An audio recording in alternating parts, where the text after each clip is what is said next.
కాసేపు మాట్లాడుకున్నాక నేను కూడా నీతో పాటు డాక్టర్ని కలవడానికి వస్తాను. ఎందుకు నీకు అనవసరమైన శ్రమ?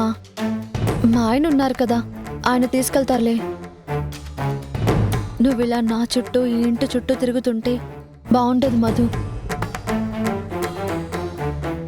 కొత్తగా ఉద్యోగంలో చేరావు, నీ పనులు నీకుంటాయి, అవి జాగ్రత్తగా చూసుకో. నేనేమి ఆఫీస్ టైంలో పనులు వదిలేసి వస్తాననట్లేదు, ఆఫీస్ అయిపోయాకే వస్తానంటున్నాను. వద్దు మధు, నాకేం ఇబ్బంది లేదు. నువ్వు దగ్గరుండి చూసుకోవాల్సిన పరిస్థితుల్లో కూడా నేను లేను.